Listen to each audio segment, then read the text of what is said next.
American president Donald ട്രംപും അതുപോലെ Israel പ്രധാനമന്ത്രി ബെഞ്ചമിൻ നെതന്യാഹുവും ധാരാളം കളവുകളാണ് പറഞ്ഞുകൊണ്ടിരിക്കുന്നത് എന്നാണ് ഇപ്പോൾ ഇസ്രായേലിന്റെ മുൻ പ്രധാനമന്ത്രിയായിരുന്ന അതുപോലെ തന്നെ പ്രതിരോധ മന്ത്രിയായിരുന്ന യഹൂദ് ബറാഖ് പറയുന്നത്. അദ്ദേഹം ചാനൽ 13 ഇസ്രായേലിലെ പ്രധാനപ്പെട്ട ചാനലായ ചാനൽ 13 അതിൽ നടത്തിയ ഒരു അഭിമുഖത്തിലാണ് ഈ കാര്യം പറഞ്ഞിരിക്കുന്നത്. വളരെ പ്രധാനപ്പെട്ട ചില കാര്യങ്ങൾ അദ്ദേഹം ഈ ഒരു അഭിമുഖത്തിൽ സൂചിപ്പിക്കുന്നുണ്ട്.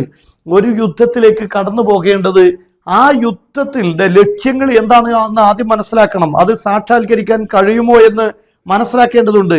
മാത്രമല്ല, അങ്ങനെ ഒരു യുദ്ധത്തിലേക്ക് കടന്നു പോകുന്ന സമയത്ത് ഉണ്ടാകുന്ന പ്രതിസന്ധികളെ തരണം ചെയ്യാൻ കഴിയുമോ, അതിന്റെ ഉത്തരവാദിത്തങ്ങൾ ഏറ്റെടുക്കാൻ കഴിയുമോ, ഇതെല്ലാം മനസ്സിലാക്കിയിട്ട് വേണം ഒരു യുദ്ധത്തിനായി നീങ്ങാൻ. ഇപ്പോൾ ഇവിടെ പറഞ്ഞിട്ടുള്ളത്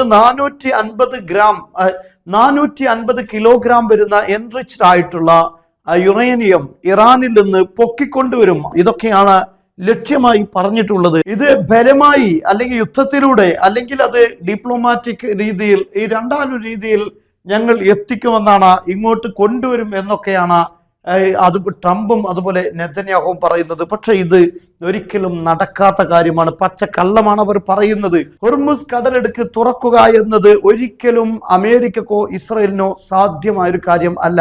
അമേരിക്ക ചരിത്രത്തിൽ ഇതുവരെ നാവിക പോരാട്ടത്തിൽ കടലിലുള്ള യുദ്ധത്തിൽ വിജയിച്ചിട്ടില്ല എന്നും അദ്ദേഹം പറയുന്നു. മാത്രമല്ല, ഒരിക്കലും അമേരിക്കക്കോ അല്ലെങ്കിൽ ഇസ്രായേലിനോ ഈ കാര്യം സാധിപ്പിക്കാൻ കഴിയില്ല, ഒന്നാമത്തെ കാര്യം.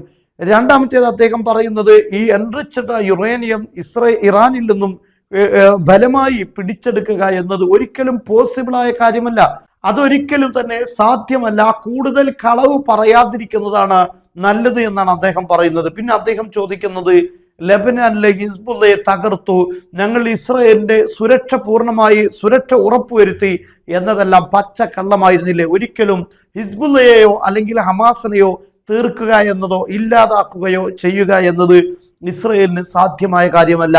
ഇപ്പോൾ എന്താണ് സംഭവിച്ചത്? ഹിസ്ബുള്ള ഇല്ലാതായി എന്ന് പലതവണ ഇസ്രായേൽ പ്രധാനമന്ത്രി കള്ളം പറഞ്ഞിരുന്നു. ഇപ്പോൾ എന്താണ് കാണുന്നത്?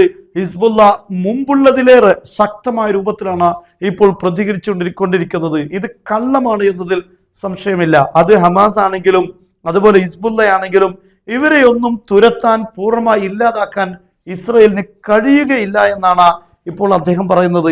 അദ്ദേഹം പ്രധാനമന്ത്രി എന്നതിനപ്പുറം ഒരു സൈനിക തലങ്ങളിൽ ജോലി ചെയ്ത വ്യക്തി എന്ന നിലയിൽ അദ്ദേഹത്തിന് ഈ വിഷയത്തിൽ പ്രത്യേകമായ പരിചയ സമ്പത്തുണ്ട് എന്നതുകൊണ്ട് തന്നെയാണ് അദ്ദേഹം ഇത്തരം കാര്യങ്ങൾ വളരെ വ്യക്തമായിക്കൊണ്ട് പറയുന്നത്. അദ്ദേഹം പറയുന്നത് ഒരിക്കലും തന്നെ യുറേനിയം 450 കിലോഗ്രാം യുറേനിയം കൊണ്ടുവരിക എന്ന് സാധ്യമായ കാര്യമല്ല. അദ്ദേഹം ചോദിക്കുന്നു, ഹോർമുസ് കടലിടുക്ക് തുറക്കുക എന്ന് അമേരിക്കക്ക് സാധ്യമാണോ എന്ന്. അദ്ദേഹം പറയുന്നു, ഒരിക്കലും സാധ്യമല്ല എന്ന് തന്നെയാണ്. നമ്മൾ 2 വർഷം ഹമാസിനെ ഇല്ലാതാക്കാൻ വേണ്ടി യുദ്ധം ചെയ്തു. എന്താണ് സംഭവിച്ചത്? ഹമാസ് ഇപ്പോഴും നിലവിലുണ്ട് എന്നാണ് അദ്ദേഹം പറയുന്നത്. ഇറാന്റെ മിസൈൽ സംവിധാനങ്ങളെല്ലാം തകർത്തു. ഒരു 10 വർഷത്തേക്ക് ഇറാന് മിസൈൽ സംവിധാനങ്ങൾ പഴയ രീതിയിലേക്ക് കൊണ്ടുവരാൻ കഴിയില്ല എന്നായിരുന്നു ജൂണിൽ 12 ദിവസത്തെ യുദ്ധത്തിന് ശേഷം അമേരിക്കയും ട്രംപും നെതന്യാഹുവും പറഞ്ഞിരുന്നത്. എന്നാൽ ഇപ്പോൾ എന്താണ് സംഭവിക്കുന്നത്? അവരുടെ മിസൈൽ സംവിധാനങ്ങൾക്ക് യാതൊരു തകരാറും സംഭവിച്ചില്ല. ഈ യുദ്ധം നടന്നുകൊണ്ട് ഇരിക്കുന്നതിനിടയിലും അവരുടെ മിസൈൽ ഇൻഡസ്ട്രികൾ ഭൂമിക്കടിയിൽ പ്രവർത്തിച്ചു കൊണ്ടിരിക്കുകയാണ്. അവരിപ്പോഴും മിസൈലുകൾ ഉൽപ്പാദിപ്പിച്ചു കൊണ്ടിരിക്കുകയാണ്.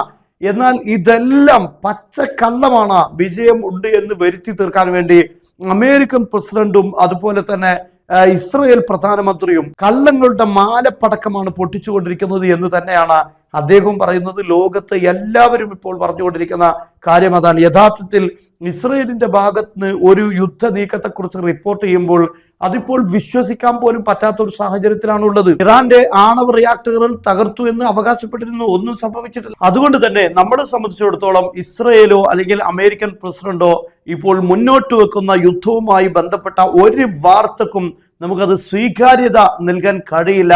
പലതും പച്ചക്കള്ളങ്ങൾ മാത്രമാണ് പറഞ്ഞുകൊണ്ടിരിക്കുന്നത് എന്ന കാര്യം വ്യക്തമാണ്. മക്കളുടെ സ്കൂൾ ടൈമും മദ്രസ ടൈമും തമ്മിൽ ക്ലാഷ് ആവുന്നുണ്ടോ? അതോ വിദേശത്തായതുകൊണ്ട് മദ്രസയിൽ വിടാൻ പറ്റുന്നില്ലേ? ഇനി ടെൻഷൻ വേണ്ട. ത്വയ്ബ അക്കാദമി വഴി നിങ്ങൾക്ക് ഇഷ്ടമുള്ള സമയം തിരഞ്ഞെടുത്ത് മദ്രസ പഠനം ഓൺലൈനായി നൽകാം. നാട്ടിലായാലും മറുനാട്ടിലായാലും പഠനം മുടങ്ങില്ല. ജോയിൻ ചെയ്യാൻ താഴെ കാണുന്ന നമ്പറിൽ ബന്ധപ്പെടുക.